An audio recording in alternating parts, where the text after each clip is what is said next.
Assalamualaikum warahmatullahi wabarakatuh.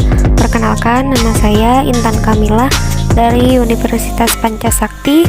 Video ini saya buat untuk memenuhi tugas ujian akhir semester dari mata kuliah Simulasi Bisnis dengan dosen pengampu Bapak Yudi Yuskandar, SIP, MPD. Pada video ini saya akan membahas faktor yang menentukan maju atau mundurnya sebuah usaha atau bisnis. Berhasilan atau kegagalan suatu kegiatan usaha pada dasarnya tidak tergantung pada ukuran usaha, tetapi lebih dipengaruhi oleh bagaimana mengelolanya.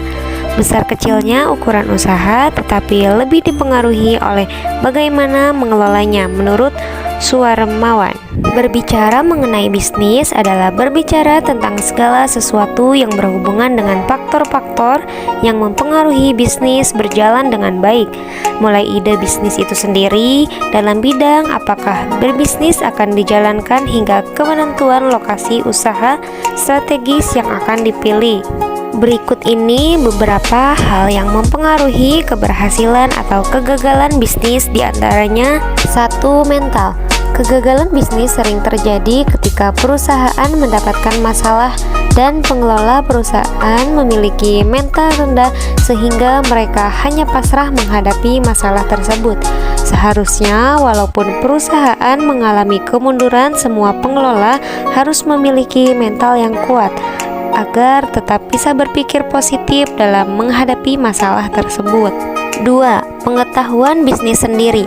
Sebelum menjalankan bisnis, harus mempunyai pengetahuan dan pengalaman tentang bisnis yang akan dijalankan. Pengetahuan tentang bisnis ini sangat penting karena dengan memahami bisnis yang akan dijalankan, Anda bisa mengelola yang berhubungan dengan bisnis tersebut. Yang ketiga, sumber daya manusia. Di sini pemegang tertinggi perusahaan atau bisnis harus bisa mengontrol semua aktivitas karyawan dan produksi perusahaan.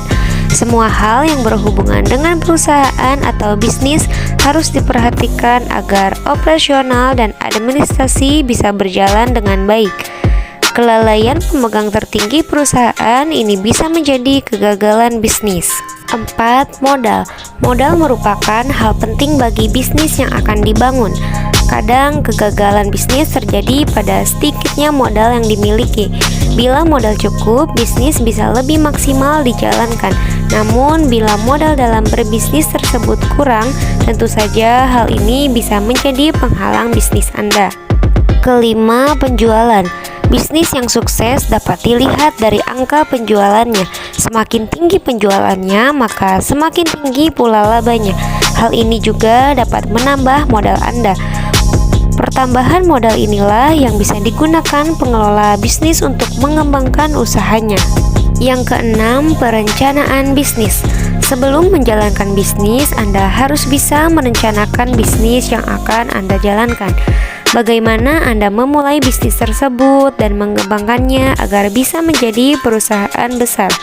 Mulai dari bisnis jenis apa yang akan Anda jalankan, target pasar, harga jual, serta strategi pemasaran yang efektif dan efisien bagi bisnis Anda. Kesimpulannya, jalan termudah untuk menghindari kegagalan adalah dengan cara mengenali kegagalan itu sendiri. Ada beberapa faktor yang dapat menyebabkan perusahaan mengalami kegagalan. Di antaranya adalah faktor ekonomi, kesalahan manajemen, dan bencana alam. Perusahaan yang mengalami kegagalan dalam operasinya akan berdampak pada kesulitan keuangan perusahaan. Jalan terbaik ketika perusahaan mengalami kesulitan keuangan adalah dengan reorganisasi apabila prospek perusahaan masih baik. Sedangkan jika perusahaan mengalami kesulitan keuangan bersifat permanen dan prospek yang buruk, maka jalan keluarnya adalah lakukan likuidasi. Untuk dapat mencapai keberhasilan, maka pelaku usaha harus memiliki sifat profesional dalam setiap aktivitasnya ketika menjalankan roda perusahaan, dan pemenuhan terhadap standarisasi juga tidak boleh dilupakan. Cukup sekian pembahasan yang dapat saya sampaikan. Terima kasih. Wassalamualaikum warahmatullahi wabarakatuh.